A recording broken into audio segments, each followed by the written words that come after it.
여러분 안녕하십니까. 지난해 9월 태풍 흰남노 때 포항에서는 10명이 숨지고 제철소까지 침수돼 특별 재난지역으로 선포됐습니다. 그런데 10달이 접어들도록 하천 복구공사는 첫 삽도 뜨지 못하고 있습니다. 납득하기 힘든 이런 상황은 전국 어디나 비슷한데요. 현행 수해복구 시스템으로는 착공까지만 보통 1년 이상 걸리기 때문입니다. 장성훈 기자입니다. 태풍 흰남노 때 하천이 범람해 물바다로 변한 포항시 오천읍. 한 아파트에선 지하 주차장이 침수되면서 주민 7명이 목숨을 잃는 참사가 발생했습니다. 포항제철소까지 침수돼 창사 이래 처음으로 공장 가동이 전면 중단됐고 포항시는 특별 재난지역으로 선포됐습니다. 참혹한 물난리를 겪은 지 9개월이 지난 지금 일대 아파트들은 지하 주차장 입구마다 물이 들어차는 것을 막기 위해 차수판을 달았습니다. 포항제철소도 입구 쪽에 대형 차수문과 담장을 따라 2m 높이의 차수벽 1.9km를 설치했습니다. 민간 차원의 자구 조치들이 마무리되는 것과 달리 인접한 범람 하천에 대한 복구는 하세월입니다. 수해 직후 유실된 제방 곳곳에 쌓아둔 대형 모래주머니는 처음 그대로입니다.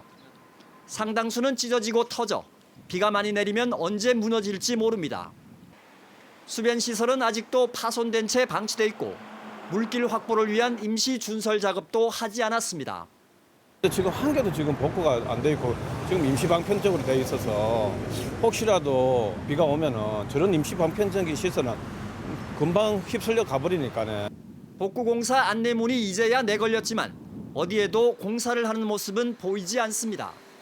주민들은 지난해의 트라우마로 인해 가뜩이나 불안한데 2025년 완료 예정인 복구공사를 아직도 시작조차 않고 있다며 불만을 터뜨립니다. 주민들이 봤을 때는 방치입니다. 그런데 비는 일기예보에서 계속 올해 태풍하고 장마에 대해서 강조를 하시니 주민들은 계속 불안합니다. 주민들이 비가 오면 우산을 챙기기보다 냉천을 먼저 쳐다봅니다. 하천을 관리하는 경상북도는 포항 냉천 규모의 수해 복구는 피해 조사와 설계, 환경 영향평가 등의 절차를 거쳐 착공하기까지 보통 1년 이상 걸린다며 어쩔 수 없다는 입장입니다. 설계하고 행정 절차 때문에 이게 좀 부득이하게 그렇게 갈 수밖에 없는 시스템입니다. 행정 절차를 좀 간소화시켰으면 좋겠다 이런 그거는 있죠.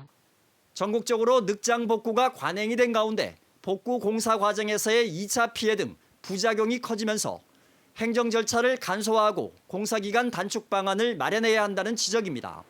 설계 따로 시공 따로 하는 것이 아니라 설계와 시공을 동시에 하는 턴키 방법이 좋을 것 같습니다. 그러려면 건설업에 관련되는 시행령이나 시행규칙이 개정이 돼야 되고 늑장 복구의 오랜 관행을 개선하는 일이야말로 기후위기 시대에 가장 확실한 수해 대비책 가운데 하나입니다. MBC 뉴스 장성훈입니다.